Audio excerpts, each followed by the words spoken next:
Você consegue imaginar um jogador do Flamengo se escondendo da própria torcida? Parece exagero, né? Mas essa história aconteceu de verdade e o jeito que ele escapou da pressão parece cena de filme. Um plano maluco, uma troca de identidade e uma fuga digna de roteiro de ação. O nome dele é Fabinho, volante, marcador, clássico jogador de meio-campo dos anos 90.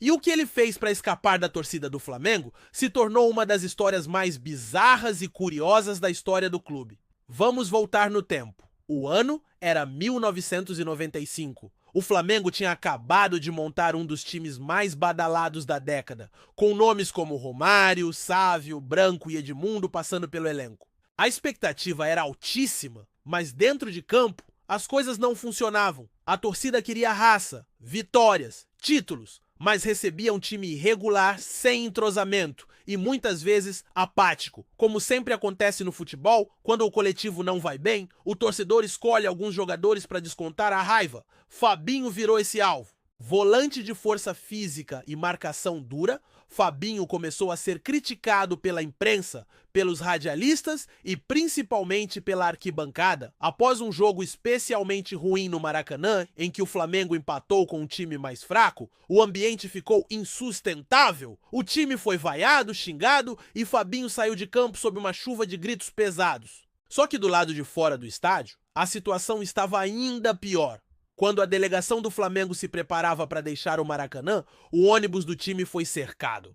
Torcedores revoltados gritavam, batiam no veículo, exigiam raça e cobravam jogadores pelo nome. Fabinho viu tudo da janela e entendeu. Se saísse daquele estádio com o uniforme do Flamengo, viraria alvo fácil. A tensão estava no ar. Era um clima de guerra, então ele tomou uma decisão inesperada. Fabinho desceu do ônibus, entrou de volta nos corredores internos do Maracanã e foi até um dos funcionários do clube. Um roupeiro! Pediu: "Me empresta sua roupa." O funcionário surpreso cedeu. Fabinho trocou de roupa, colocou a camisa simples do roupeiro, um boné baixo e pegou num carrinho de bolas e coletes. E assim, empurrando o material esportivo, como se fosse parte da equipe de apoio, saiu andando no meio da torcida. O mais impressionante? Ninguém percebeu.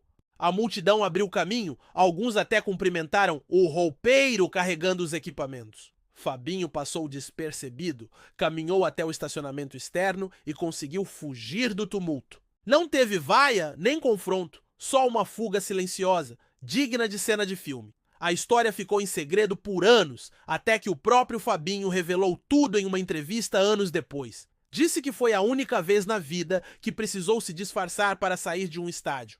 Depois daquele episódio, Fabinho ainda jogou por grandes clubes do Brasil. Passou pelo Vasco, Internacional, Botafogo e teve uma carreira sólida. Mas em nenhum lugar enfrentou tanta pressão como naquele momento no Flamengo. E nenhum outro momento da carreira dele foi tão marcante e ao mesmo tempo tão inusitado quanto esse. Agora, vale lembrar, ele não foi o único jogador a viver situações tensas com a torcida do Flamengo. Em 2001, por exemplo, Petkovic chegou a sair escondido da Gávea após uma briga com Romário. Anos depois, Adriano sumiu por dias e deixou o clube em silêncio, criando um clima de mistério e tensão. E em várias ocasiões, jogadores tiveram que sair do ninho do urubu pela porta dos fundos ou escoltados pela polícia. A torcida do Flamengo é a maior do Brasil. É apaixonada, mas também é exigente. Quando o time joga bem, ela empurra, mas quando o time afunda, a cobrança é imensa. E é justamente aí que nascem essas histórias. Histórias que mostram que o futebol não é só bola rolando, é drama, é pressão, é criatividade, às vezes até para fugir do próprio torcedor. O caso de Fabinho se disfarçando de roupeiro para escapar da torcida é um dos episódios mais insanos da história rubro-negra.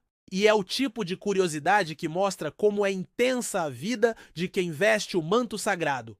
Curtiu essa história? Então comenta aqui embaixo qual outro jogador do Flamengo você acha que já passou por algo assim e nunca contou. Se inscreve no canal porque aqui a gente traz toda semana uma curiosidade nova e real sobre os bastidores dos jogadores do Mengão. Até o próximo episódio!